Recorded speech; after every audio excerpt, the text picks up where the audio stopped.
नमस्कार बच्चों।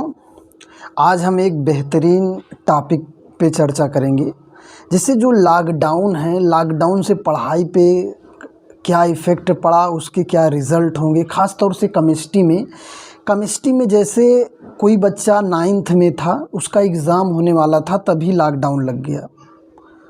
कहीं पर हुए थे एग्ज़ाम, कहीं पर नहीं हुए थे, तो वो पास हो गया। फिर 10th में भी एडमिशन हो गया और वो 10th भी पास हो गया। तो जो बच्चा 9th में केमिस्ट्री पढ़ा हुआ था या अदर सब्जेक्ट पढ़ा हुआ था, वो जो है 10th में तो उसने ठीक से पढ़ा नहीं, क्योंकि वो विद्यालय नहीं गया। ठीक, तो 10th का तो ठीक से पढ़ा नहीं, साथ ही साथ 9th का भी भूल गया। तो इसका ये रिज़ल्ट हुआ कि जो बच्चा आज की डेट में कक्षा 11 में गया हुआ है, वो कक्षा 8 के लेवल पर है। बच्चों को इस चीज़ का ध्यान रखना पड़ेगा। भले ही आप 9th और 10th आसानी से पास हो गए हैं, लेकिन कंपटीशन जो है वो आसान नहीं होगा। जब आप कभी भी कंपटीशन इंजीनियरिंग, डॉक्टरी या बी फार्मा किसी भी क्षेत्र में एग्ज़ाम देने बैठेंगे, तो ये जो आज आसानी से पास हो गए, इसकी दिक्कत आपको हमेशा महसूस होगी। तो इस वीडियो को मेरा उद्देश्य है कि बच्चे इस बात को सीरियस में लें कि यदि हमें आसानी से सफलता मिल गई है, आसानी से हम बिना एग्ज़ाम के 10 पास हो गए हैं, तो इसे हल्के में ना लेकर, इसे सीरियस लेकर हमें शुरुआत से 9th और 10th के भी कुछ पॉइंट्स को हमेशा याद रखना चाहिए। जैसे अब जो बच्चा है वो है 11th में, लेकिन लेवल उसका क्या है, वो 8 का है। तो उसे सबसे पहले यदि केमिस्ट्री पढ़ना शुरुआत करना है, तो हमें पुराने चैप्टरों को भी फिर से दोहरा लेना चाहिए, उनको कंठस्थ कर लेना चाहिए। जैसे कक्षा 10 में पहला चैप्टर जो एसिड बेस है, उसका कक्षा 11 में हमेशा यूज होना है। और दूसरी बात, जब एक कक्षा 11 का टीचर केमिस्ट्री पढ़ाना शुरू करेगा, तो वो 9 और 10 की चीज़ों को नहीं बताएगा। इसलिए नहीं बताएगा, अगर वो बार बार उसका जिक्र करेगा तो वो सिलेबस को नहीं पूरा कर पाएगा।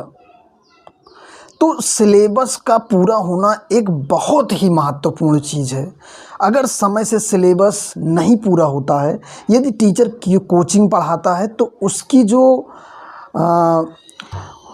उसका जो ग्राफ है वो निगेटिव जाएगा कि टीचर जो है सिलेबस को नहीं पूरा कर पाते। अगर आप प्राइवेट टीचर में स्कूलों में पढ़ाते हैं, वहाँ भी सिलेबस को पूरा करने के साथ साथ रिवीजन का भी बड़ा महत्व है। अब कहने को तो आधी पढ़ाई जो है इस सत्र की भी बीत चुकी है। ना अप्रैल खुला, ना 20 मई को खुला, जुलाई अगस्त बीतने ही वाला है। यानी कि 3 महीना इस सत्र की भी जो है पढ़ाई लेट चल रही है।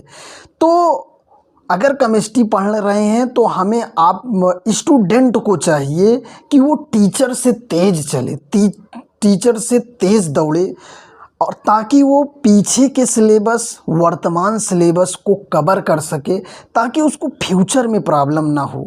क्योंकि हर पढ़ाई का उद्देश्य है फ्यूचर बनाना, पैसे कमाना।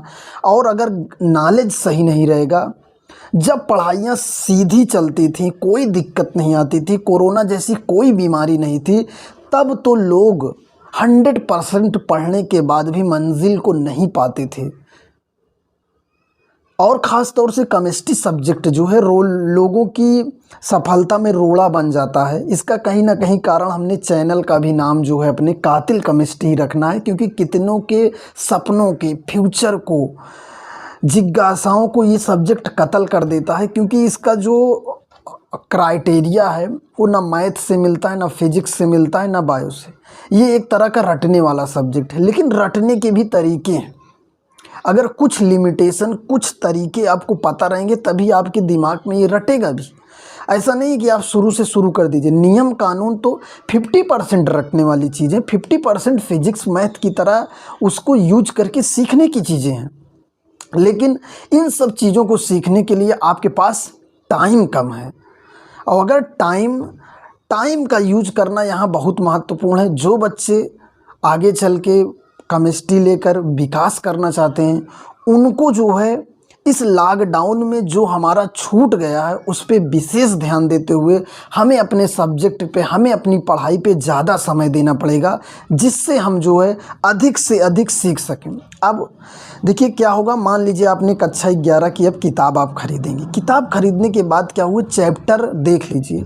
उन चैप्टरों में कुछ चैप्टर, 2 चैप्टर 9th से मिलेगा, 3 चैप्टर 10th से मिलेगा। उसी का एक तरह से रिवीजन है। पीछे को भी कवर करिए, आगे को भी कवर करिए, जिससे आप फ्यूचर के प्लान्स को कवर कर सकें। एक बात और बताना चाहूँगा कि जैसे जो पहले इंटर का, हाई स्कूल का इंटर का सिलेबस हुआ करता था, वो बहुत ब्रॉड हुआ करता था। उसकी तुलना में अगर किताबों की मोटाई के हिसाब से देखा जाए तो केवल 1/3 रह गई हैं किताब। पहले 2 किताबें थी, अब केवल 1 किताब है। एक किताब में भी सेलेक्टेड पॉइंट्स हैं, लेकिन ये पॉइंट्स बहुत हल्के नहीं, किताब में हल्का दिया गया, लेकिन एग्ज़ाम में जो आता है वो पूरा आता है, पूरा का पूरा पुरानी तरह डिटेल आता है। कहीं से भी आपसे केमिस्ट्री पूछी जा सकती है। तो लॉकडाउन में जो नए बच्चे इस बार 11 में एडमिशन ले रहे हैं, उनके लिए संदेश है कि आपको समय को समझकर, पीछे के सिलेबस को भी ध्यान में रखकर, आगे के भी सिलेबस को ध्यान में रख के पढ़ाई करना है, जिससे आप 1 साल बाद 11 फिर 12 पास हो जाएंगे और आप उस भीड़ में आ जाएंगे जहां पर 50 लाख पहले से पास आउट बैठे हैं और जॉब के लिए, नौकरी के लिए हर क्षेत्र में स्ट्रगल कर रहे हैं। तो उस स्ट्रगल को उन लोग, अगर आपको सफल होना है तो उन लोगों को कचरते हुए आपको आगे जाना है। इसके लिए आपको बेस आज ही मजबूत करना पड़ेगा, और इस बेस की मजबूती में आप, लॉकडाउन ने आपको काट दिया है। आपके जो ज्ञान है वो आधा ख़त्म है, उसको भी आपको पूरा करना पड़ेगा, जिससे आने वाली चुनौतियों को आप फेस कर सकें। इस वीडियो में इतना ही। मैं गुलाब चंद मौर्य, साइंस टीचर। धन्यवाद।